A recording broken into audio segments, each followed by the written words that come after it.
Every morning, my mom would walk the dog. She would take the car and drive to a nearby place where it was beautiful with lots of space. There was a big Angus cow herd that grazed the pastures.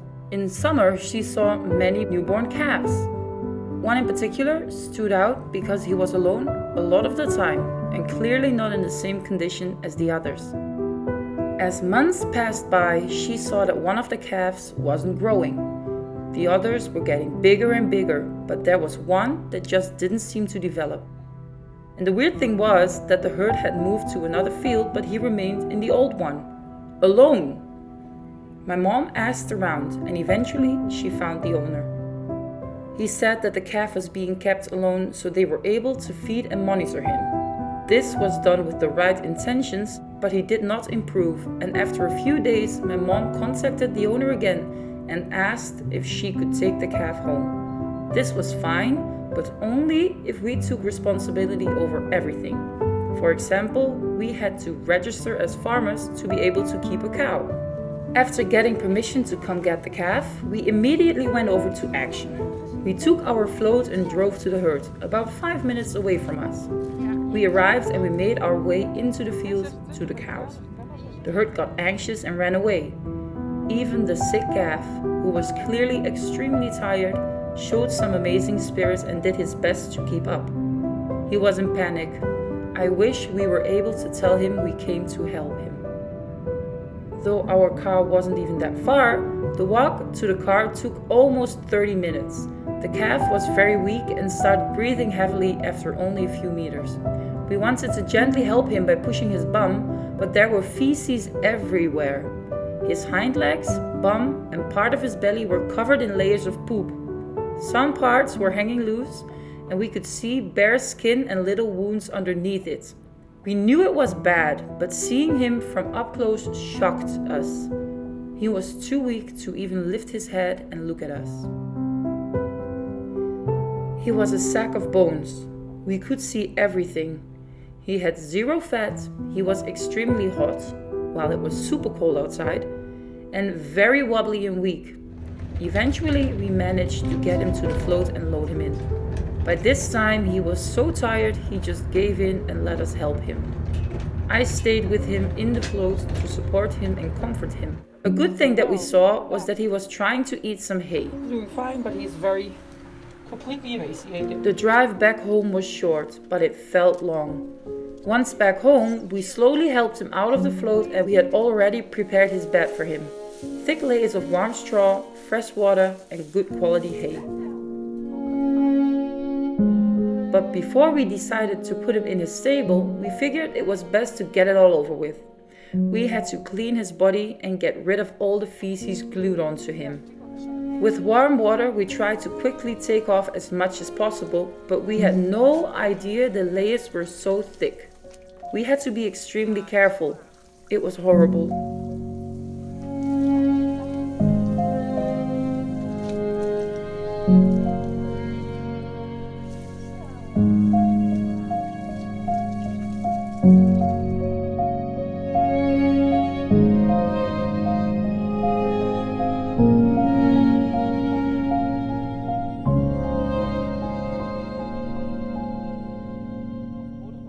After the washing, we dried him with towels and we put him to bed.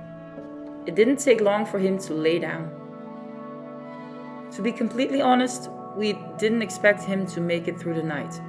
Besides the horrible condition that he was in, the stress and changes couldn't have been good for him. But as we carefully looked into the stable the next day, there he was, still exhausted but breathing. We had a vet come out to check on him. His temperature was a bit too high and he obviously was in extreme poor condition, but other than that he was okay.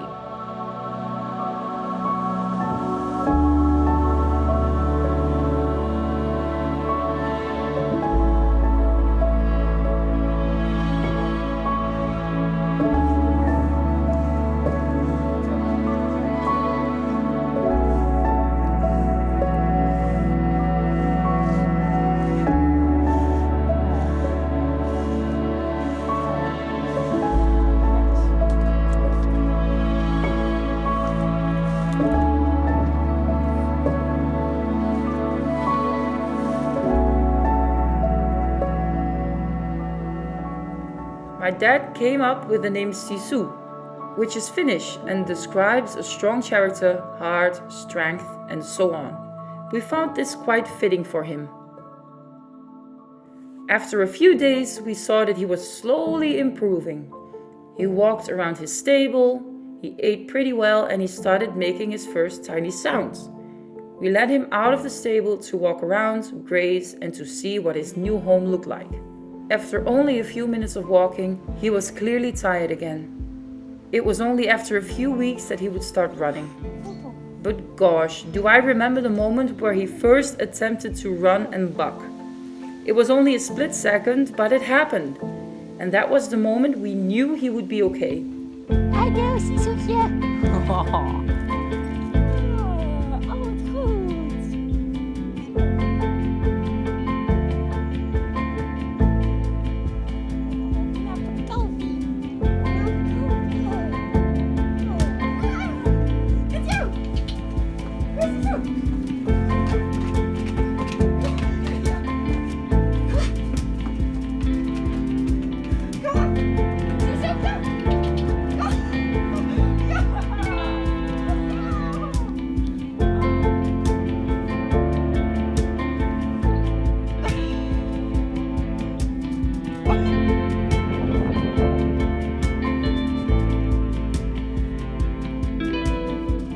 In the months that followed, our main focus was to get Sisu healthy, fat, and happy again. We noticed that his eyesight wasn't 100%, maybe due to lack of nutrition when he was younger.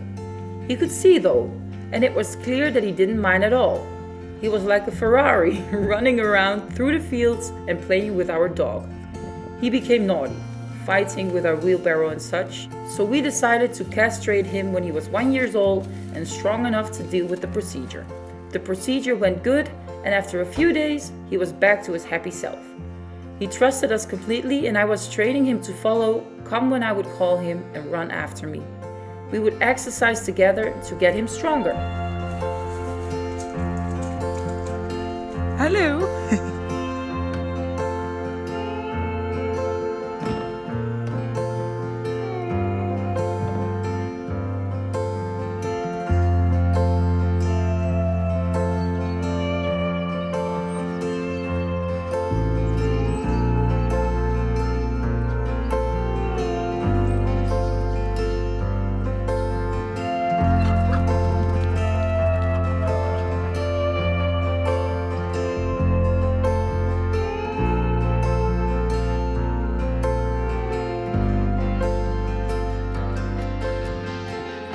It's just crazy to think that only a few months ago he was slowly dying in a huge field, being completely ignored by his herd. Since he was bred for slaughter, his sickness and suffering actually saved his life. I am guessing that if he was as healthy as his siblings, he would have already been fattened up and landed on someone's plate. Because he was dying, he saved his life. Thank God the farmer was kind enough to let us take him. We planned on keeping him, but as time passed, it became clear that he needed animals of his own kind to interact with. Our dog loved playing with him, but he became so strong and started throwing things over purely out of play. Wheelbarrows, benches. He got strong, and he knew. After a lot of thinking, we decided it was best to part with him.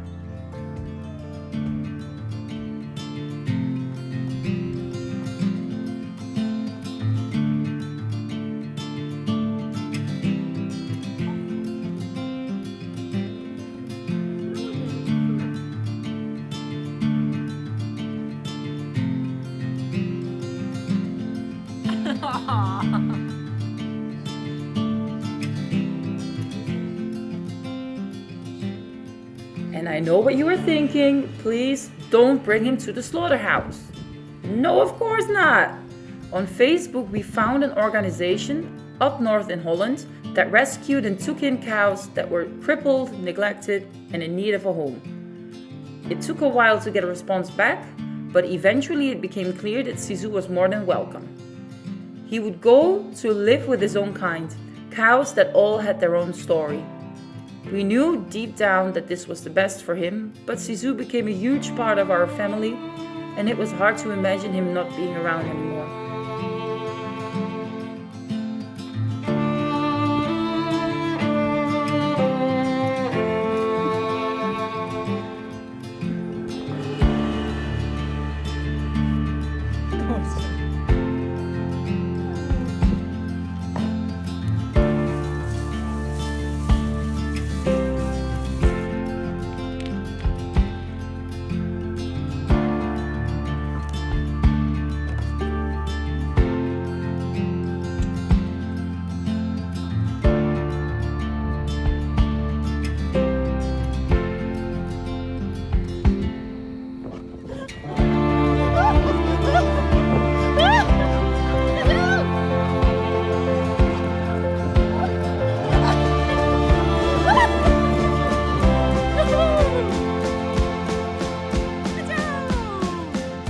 When we eventually brought Sisu to his new home, he was being welcomed with open arms.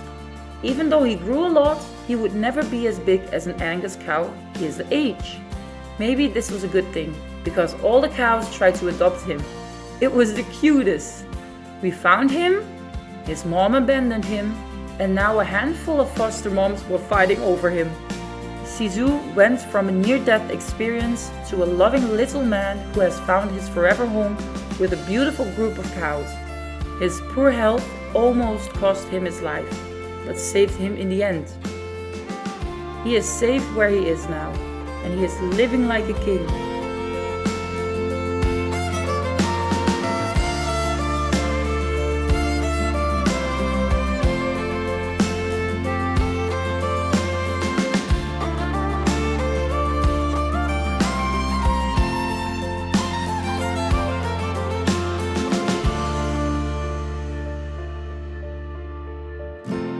We love you, Sisu, and we hope you'll have a beautiful life. Bye bye!